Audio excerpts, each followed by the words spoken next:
আসসালামু আলাইকুম। নতুন একটি ভিডিওতে আপনাদেরকে স্বাগতম। ইতিপূর্বে আপনারা আমাকে দেখেছেন বিভিন্ন জায়গায় ঘুরে ঘুরে বেড়াতে, কিন্তু হঠাৎ করে একটি খাবারের ভিডিওতে আমি কেন অংশ নিলাম এটা নিয়ে কৌতূহল থাকতে পারে মানুষের। সবচেয়ে বিস্ময়কর বিষয়, প্রায় 2 বছর আগের ভিডিও অর্থাৎ 2022 সালের একটি ভিডিও হঠাৎ করে আমার গ্যালারিতে আমার চোখে পড়ে এবং তৎক্ষণাৎ মনে হয় এটি অবশ্যই একটি মজার ভিডিও ছিল এবং আমি একটি বিশেষ উদ্দেশ্যে ভিডিওটি করেছিলাম, কিন্তু শেষ পর্যন্ত ভিডিওটি আর শেষ করতে পারিনি কিংবা কোথাও আপলোড করতে পারিনি। তো সৌভাগ্যক্রমে হঠাৎ করে ভিডিওটি আমার সামনে আসে এবং আমি ভাবলাম যে 2024 সালে এটি আপলোড করি এবং এর পিছনে যে কাহিনীগুলো আছে সেগুলো বর্ণনা করি। আপনারা জানেন, খাবার আমাদের জীবনের একটি অপরিহার্য অংশ। শুধু এটি আমাদের পুষ্টি যোগায় না, বরং সামাজিক সম্পর্কে গড়ে তোলার ক্ষেত্রে এটি গুরুত্বপূর্ণ। খাবারের মাধ্যমে আমরা আমাদের সংস্কৃতি, ঐতিহ্য, আবেগ প্রকাশ করে থাকি। এই ভিডিওতে আমার ক্ষেত্রে তেমনটি ঘটেছে। সত্য বলতে আমি ভোজন রসিক, কিন্তু তার মানে এই নয় যে আমি অনেক বেশি খেতে পারি। তবে এখানে ভিডিওতে যেমনটা দেখা যাচ্ছে যে আমি প্রচুর পরিমাণ খাচ্ছি, আসলে সত্য বলতে আমি প্রচুর পরিমাণ খাচ্ছি না। তবে এই দিনটিতে আমার খাবারের পরিমাণটা অন্যান্য দিনের তুলনায় সবচেয়ে বেশি ছিল এবং আমি অনেক রকম খাবার আমি খেয়েছি সেদিন। এই দিন আমার খাবারের মধ্যে ছিল ভাত এবং ডাল, মাছ, মিষ্টান্ন এবং বিশেষ করে আলাদা কিছু রেসিপি। ডিমের রেসিপি ছিল এবং লঙ্কা মরিচ এটাও ছিল, তার সঙ্গে চিংড়ি মাছের কোরমা এটাও ছিল। সব মিলিয়ে আমি এই দিন প্রচুর খেয়েছিলাম। বিশেষ করে বিশেষ কোনো উপলক্ষ হলে আমি একটু বেশি করেই খাই।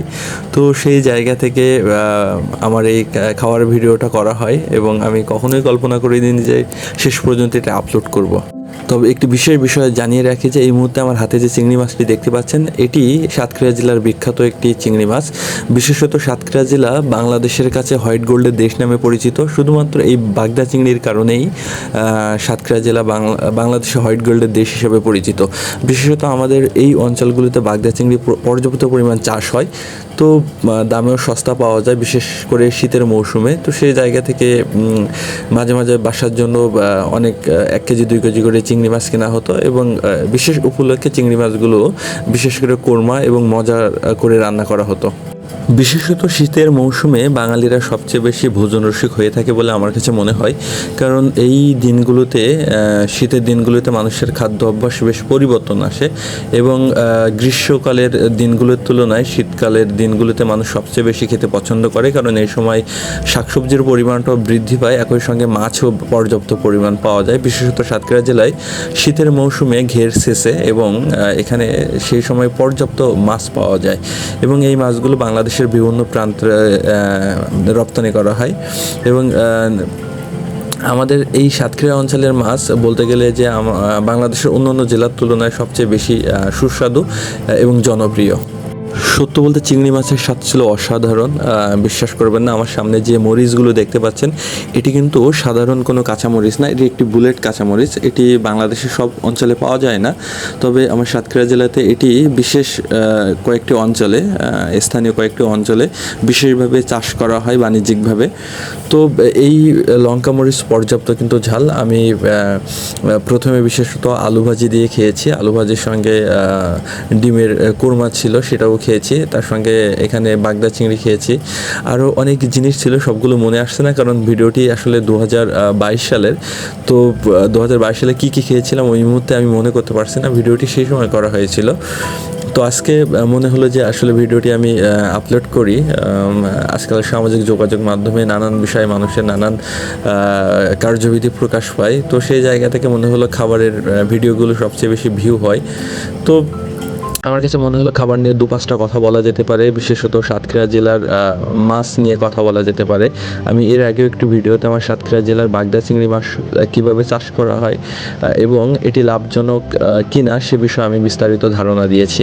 তো একটা জিনিস বলে রাখা ভালো যে সাতক্ষীরা জেলাতে অন্যান্য জেলার তুলনায় আপনি খুব সস্তায়, বিশেষত শীতের মৌসুমে আপনি মাছ কিনতে পারবেন, কিন্তু বর্তমান সময়ের যে অবস্থা এটা আশা করা যায় না যে আগের মতো আমরা যে সস্তা দামে কিনেছিলাম, বিশেষত 600 থেকে 700 টাকার মধ্যে 1 কেজি বাগদা মাছ কেনা যেত, কিন্তু এই মুহূর্তে আমার মনে হয় না যে সাতক্ষীরা জেলাতে কিংবা বাংলাদেশের অন্য কোথাও অন্ততপক্ষে 1000 টাকার মধ্যে আপনি কোনো চিংড়ি মাছ কিনতে পারবেন কিনা কেজি দরে আমার বিশ্বাস হয় না, কারণ চারিদিকে যে পরিমাণ মানে দ্রব্যমূল্যের ঊর্ধ্বগতি, তাতে দেখা যায় যে মানুষের নাভিশ্বাস উঠে গিয়েছে, যে কোনো জিনিস কিনতে হিমশিম খেয়ে যাচ্ছে মানুষ।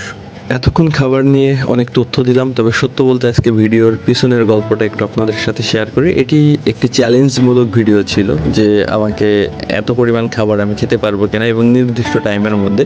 বিশেষত টাইমটা ছিল 20 মিনিটের জন্য, তবে সৌভাগ্যবশত আমি খাবারটি 15 মিনিটের মধ্যে খেয়ে শেষ করেছিলাম। ভিডিওতে হয়তো আপনাদেরকে 8 মিনিট 21 সেকেন্ডের মতো একটি ভিডিও আপনারা দেখতে পাচ্ছেন, কিন্তু এটি একটু শর্ট করে নেওয়া বলতে এটা একটু স্পিডটা বাড়িয়ে নেওয়া, যার কারণে মিনিটটা কমে আসছে।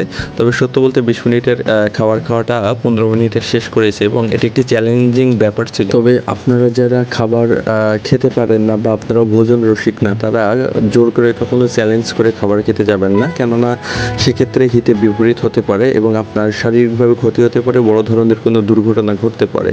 তবে ইতিপূর্বে যদি আপনার খাবার বেশ চাহিদা থাকে, সেক্ষেত্রে আপনি এরকম দু একটা চ্যালেঞ্জ গ্রহণ করতে পারেন। কারণ সোশ্যাল মিডিয়াতে আমরা আজকাল দেখেছি যে বিশেষ করে খাবারের ভিডিওগুলো যারা ট্রেন্ড হিসাবে তৈরি করছে, বাণিজ্যিক উদ্দেশ্য তৈরি করছে, ভিউ পাওয়ার জন্য, সব মিলে, তো এক্ষেত্রে দেখা যায় অনেকে যে চ্যালেঞ্জ করে খায় সত্য কথা, কিন্তু পরবর্তীতে পেটের সমস্যা যে হয় সে কথা কিন্তু তারা প্রকাশ করে না। ঠিকই হয় আমার বিশ্বাস। তবে আমি এখানে কিন্তু খুব বেশি যে ভাত খেয়েছি তাও কিন্তু না। তবে ভিডিওতে যে চিত্র আপনারা প্রথমেই দেখেছেন সেটা দেখে মনে হতে পারে যে আমি পর্যাপ্ত পরিমাণ খেয়েছি। সত্য বলতে এখানে পর্যাপ্ত পরিমাণ ছিল না, তবে আমার ভাতের থেকে খাবারের পরিমাণটা সবচেয়ে বেশি ছিল। খাবার বলতে তরকারির পরিমাণটা তো বেশ ভালোই ছিল খাবারটা রান্না। তো আমি নিজেও রান্না করতে পারি, তবে এই রান্নাগুলো আসলে আমি করিনি, আমার অর্ধাঙ্গিনী সে নিজেই করেছে। তবে এই 20 মিনিটের চ্যালেঞ্জটা আমার জন্য অত্যন্ত কঠিন ছিল। আমি শেষের দিকে এসে আমার মনে হচ্ছিলো যে আমি আর পারবো না, মানে বারবার মনে হচ্ছিলো, বারবার পানি খাচ্ছিলাম। কাঁচামরিচ শেষ পর্যন্ত আমি আর বেশি খেতে পারিনি, বাকিগুলো সব থেকে গিয়েছিল। মাঝে মাঝে লেবুর রস খেয়ে কিছুটা কমিয়েছি, আর শাসনও চলে আসছিলো অত্যন্ত ঝালের কারণে। তো যাই হোক, সব মিলিয়ে এই চ্যালেঞ্জিং ব্যাপারের ভিডিও 2024 সালে এসে মানে আমার হাতে আসবে আমি এটা কখনো কল্পনা করিনি। বিশেষত 22 সালের মাঝামাঝি সময় আর 24 সালের শেষের দিকে এসে ভিডিওটি আমার কাছে আসছে। তো সব মিলিয়ে এই ছিল আমার খাওয়ার একটি ভিডিও। আমি মূলত ট্রাভেল ভিডিও করে থাকি, আমার খাওয়া নিয়ে কোনো ভিডিওর খুব বেশি আগ্রহ নেই এবং পরবর্তীতে আমি হয়তো খাওয়া নিয়ে কোনো আগ্রহমূলক ভিডিও নাও করতে পারি। তবে দু একটা সময় হয়তো বন্ধু বান্ধবের সাথে বাজি ধরে খেতেই পারি, কারণ আমি ভোজন রসিক। তবে বলে রাখি, ভোজন রসিক বারবার বললেও সত্যিকার অর্থে আমি কিন্তু পর্যাপ্ত খেতে পারি না, তবে মোটামুটি যেটা খেতে পারি সেটা আমার জন্য বেশ আলহামদুলিল্লাহ। তবে যারা খাওয়ার বাজি লড়বেন তাদের বলে রাখি, যখন খাবারগুলো অত্যন্ত ঝালযুক্ত হবে, অন্ততপক্ষে খাবার খাওয়ার শেষে আপনারা কিছু মিষ্টি জাতীয় খাবার রাখবেন, অন্ততপক্ষে যেন শেষে এসে ভালো লাগে, শরীরটা ভালো লাগবে। না হলে ঝালে বা অন্যান্য খাবারের যে তেজ এবং দীর্ঘক্ষণ ধরে খাওয়ার কারণে আপনার কষ্ট হতে পারে। যাই হোক, খাওয়া শেষে মিষ্টি খেলে আপনার ভালো লাগবে। ভালো থাকবেন সবাই। আসসালামু আলাইকুম। Thank you for watching.